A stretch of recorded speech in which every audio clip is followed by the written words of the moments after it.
एक राजा था। वो बहुत ही धर्मपरायण और सत्यवादी था। ये राजा अपनी प्रजा की देखभाल अपने बच्चों की तरह करता था। राजा को अपनी राजपाट धन वैभव से कुछ भी मोह नहीं था। राजा साधारण सा वस्त्र पहन के कुटिया में रहता था, सब कुछ छोड़ के। महल में नहीं रहता था, महल छोड़ दिया था।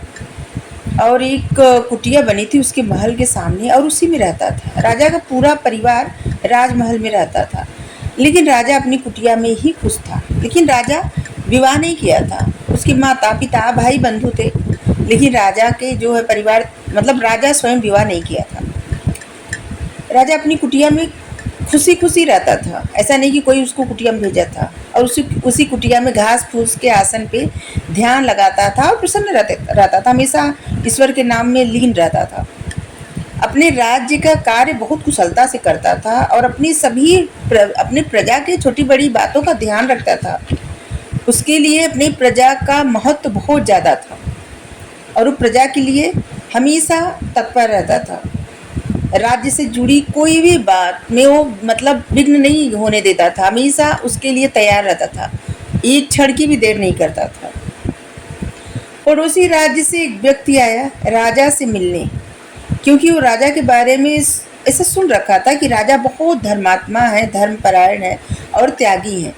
ऐसे राजा जो राजमहल में नहीं रहते, जो एक कुटिया में रहते हैं, घास फूस के आसन पे रहते हैं, सोते हैं और अपने हाथ से स्वयं कुछ पका के खा लेते हैं। ऐसे कोई हो सकता है जो राजा रहे और सब कुछ अपना त्याग दे? लेकिन वो राजा ऐसे ही रहता था। जब वो पड़ोसी राज्य का व्यक्ति आया और राजा के पास गया, जाकर खुद देखा कि राजा कुटिया में घास फूस के आसन पर बैठ के ध्यान लगा रहा था, तो सोचने लगा कि ये कितना महान राजा है। जिस ऐश्वर्य के लिए, जिस राजमहल के लिए, जिस धन दौलत के लिए लोग हमेशा सपना देखते हैं, हमेशा पाने की इच्छुक रहते हैं, और इसके पास सब कुछ है और ये सब कुछ त्याग के ये कुटिया में रहता है। इसका कितना महान राजा है। मतलब राजा ऐसे सोचते हैं कि कितना तपस्वी, महान, धर्मात्मा है ये। और वो सोच रहा था कि जिस चीज़ को पाने के लिए सब लोग तपस्या करते हैं, मांगते हैं, प्रार्थना करते हैं, सोचते हैं उसके पास हो जाए, लेकिन इसके पास सब कुछ है, फिर भी ये अपनी स्वेच्छा से इसको त्याग दिया। और इसलिए वो जो व्यक्ति रहता है ना, उसे राजा को ऐसे सोचता है कि राजा हमारे गुरु रहते और हम इनके शिष्य हो जाते तो कितना अच्छा रहता। और इस सोच के वो व्यक्ति राजा को प्रणाम करके उनके पास बैठ गया। राजा उसके आने का कारण पूछे क्यों आए हो? तो बोला कि हमारा मन हट गया है, सब कुछ हम त्याग करके अपना आए हैं आपके पास, इसलिए आपका नाम सुनकर आपका शिष्य बनने आए हैं। हम अपना सब कुछ त्याग दिए, हमें किसी चीज़ से कोई मोह ही नहीं है, किसी से मोह नहीं है।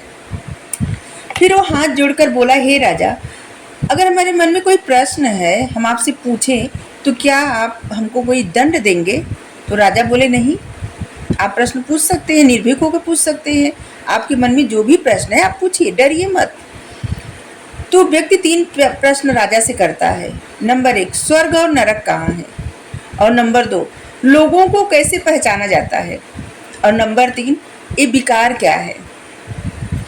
राजा उसकी बात को सुने और बोले कि तुम्हारी पुत्री बड़ी हो गई है या छोटी है? तुम्हारी पत्नी तो बहुत सुंदर होगी, उसकी सुंदरता देख करके तो तुमको बहुत अच्छा लगता होगा।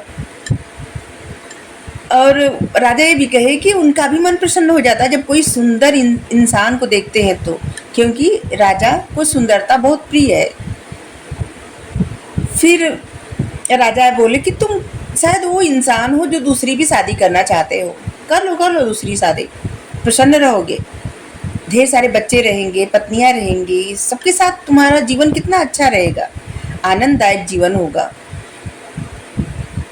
कभी ले आना अपने परिवार को हमसे मिलाने, हमको भी देख के अच्छा लगेगा, मिलेंगे तुम्हारे परिवार से। जब राजा के मुंह से ऐसी बातें सुना तो व्यक्ति आग बबूला हो गया और गुस्सा में बोला कि क्षमा करिएगा हे राजन, आप तो बगुला भगत है। बगुला भगत एक कहानी सुनाते हैं। एक तालाब रहता है और वहाँ पे बगुला रहता है और उसमें ढेर सारी मछलियाँ रहती हैं। बगुला हमेशा तालाब के किनारे इंतज़ार करता रहता है कि एक भी मछली बाहर निकले और हम उसको खा लें। तो मछलियाँ बाहर नहीं निकलती, चली जाती हैं पानी के अंदर। तो अफवाह फैला देता है कि ऐसे बोलता है कि हाँ तूफान आने वाले हैं, ये जल सब सूखने वाला है, मछुआरा आके सब मछलियों को उठा ले जाएगा, बहुत ज़्यादा आफत आने वाली है, सब सब खत्म हो जाएगा, सभी लोग दूसरी जगह जा रहे हैं, नदी में जा रहे हैं, पास में नदी है और तुम लोग चाहो तो हम तुम्हारी मदद कर सकते हैं, ऐसे बोलता है। और मछलियों से जैसे इतना प्रेम से बोलता है, कहता है हम तो साधु संत हो गए हैं और अब तो हमें कोई ऐसा नहीं है कि मछली को खाएं या कुछ ऐसा नहीं है, अब तो हम सिर्फ शाकाहारी भोजन लेते हैं, कुछ नहीं ऐसा ग्रहण करते। और एक दो मतलब वहाँ उसमें जानवर रहते हैं पानी में, उनको भी अपने साथ मिला लेता है, वो सब भी बगुला के हाँ में हाँ मिलाते हैं। तो मछलियाँ तैयार हो जाती हैं डर की वजह से और बगुला से कहते हैं चलो हमको छोड़ दो नदी में। और ये बगुला जो है लेके जाता है और बीच रास्ते में उन सबको खाता जाता है, उस सबको उन सब की हड्डियों को वहीं फेंकता जाता है। धीरे धीरे एक कछुआ रहता है, उसको विश्वास नहीं आता कि ये सच बोल रहा है या झूठ बोल रहा है, और वो धीरे धीरे धीरे धीरे जाता है और जब देखता है इसकी हरकत तब आके और जो मछलियाँ बची रहती हैं उनको बताता है। और जब मछलियाँ सुनती हैं तो फिर उसको समझ में आ जाता है कि ये तो बगुला भगत है, झूठ बोलता है, इसको कोई ये भगत वगत नहीं है, इसका लालच था और ये चाल थी, इसकी कुटिलता थी। तो ऐसे वो व्यक्ति कहता है राजा को, हे राजा तुम तो बगुला भगत हो, अब हमारा यहाँ ठहरना एक पल भी मुश्किल है। हे राजा, जितना आपके बारे में सुना था आप धर्मात्मा है, महान है, आप तो एक नीच व्यक्ति हैं जो दूसरों के स्त्री पर अपना नज़र रखते हैं, दूसरों के परिवार पर अपना नज़र रखते हैं, इतने मुँह में फंसे हुए हैं और आपको कहा जाता है कि आपने विवाह नहीं किया, आप धर्मात्मा हैं, सब कुछ त्याग दिए हैं। अब तो हम यहाँ एक पल भी नहीं ठहर सकते। आप जैसे दुराचारी राजा का सिर्फ कोई असली चेहरा नहीं देखता, हम आपका असली चेहरा देख चुके हैं, अब हम जा रहे हैं यहाँ से। ये सुनकर राजा शांत भाव में बोले, जब तुम आए थे यहाँ पे तो हमारे बारे में जो भी सुनकर आए थे इस कुटिया में, और जिस समय तुम प्रवेश किए थे तुमको ये कुटिया क्या लग रही थी? स्वर्ग लग रही थी ना। हम एक महात्मा लग रहे थे और स्वर्ग लग रही, तुमको लग रहा था इससे सुंदर जगह तुमको कहीं नहीं मिलेगी। तुम्हारा ये कहना था कि तुम सब कुछ त्याग के आए हो और सबसे अच्छी जगह, सबसे सुंदर जगह आए हो, क्योंकि उस समय दुनिया में सबसे अच्छी जगह यही तुम्हारे लिए लग रही थी और वो स्वर्ग थी। लेकिन कुछ शब्द तुम सुने और अभी तुमको जो महसूस हो रहा है वो नरक महसूस हो रहा है, क्योंकि तुम यहाँ रहना नहीं चाहते। तो स्वर्ग और नरक यही है। तुम्हारा दूसरा प्रश्न क्या था? तुम्हारा दूसरा प्रश्न ये था कि दूसरों को कैसे पहचाना जाता है। तो जैसे तुम दूसरों के देखने पे, जैसे दूसरों को तुम जिस नज़रिए से देखते हो वो स्वयं तुम्हारा अपना नज़रिया रहता है दूसरों को पहचानने में। वो व्यक्ति नहीं बदलता, वो व्यक्ति वैसा ही रहता है। जैसे तुम दूसरों को देखना चाहते हो वैसा ही देखते हो और पहचानते हो, वो तुम्हारे मन का भाव रहता है। जैसे कि जब तुम हमारे बारे में सुनकर आए थे तब तुम हमें एक संत की तरह पहचानते थे, लेकिन वही हम हैं, सिर्फ कुछ ऐसी बात कहें जो तुम्हें अच्छा नहीं लगा, अप्रिय लगा, जो तुम सुनना नहीं चाहते थे हमारे मुख से वैसी बातें। और जैसे ही तुम वो अप्रिय बातें सुने हमारे मुख से और तुम्हें तुरंत ऐसा लगा कि हमसे ज़्यादा नीच कोई नहीं है और तुरंत तुम्हारा भरोसा टूट गया। हमें तुम पहले क्या समझते थे? धर्मात्मा, महान। अब क्या समझते हो? तुमको लगता है तुम्हारे नज़र में हम तो दानव है, दुराचारी हैं, दानव है। और राजा बोले, जो तुम्हारा विश्वास पहले था मुझ पर वो टूट गया। तो पहले तुम्हारा देखने का नज़रिया क्या था, अब क्या है? पल में बदल गया। तो व्यक्ति जैसे जिस नज़रिए से दूसरों को देखता है बस उसी तरह वही नज़रिए से पहचानता है। कोई व्यक्ति कैसा है उसका अपना नज़रिया होता है। किसी अच्छे व्यक्ति को बुरे भाव से भी देखा जा सकता है और किसी बुरे व्यक्ति को अच्छे भाव से भी देखा जा सकता है। वो व्यक्ति का अपना नज़रिया होता है किसी को पहचानने का। जैसे तुम मुझे पहचानते थे पहले और अब 2 ही पल में पहचानने लगे कुछ अलग, तुम्हारा भरोसा टूटा। तो जब तक व्यक्ति का भरोसा किसी पे रहता है तब तक उसको अलग व्यक्ति समझता है।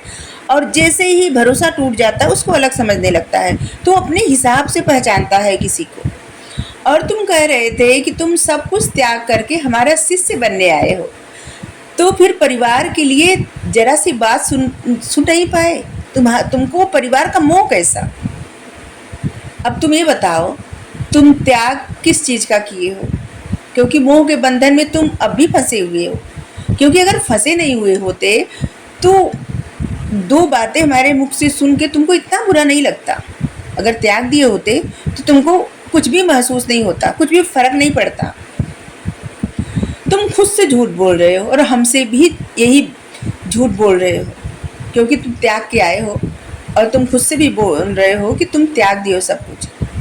तुम अब भी मोह में फंसे हुए हो। हे राजा बोले, हे व्यक्ति, ये जो मोह है ना, यही विकार है,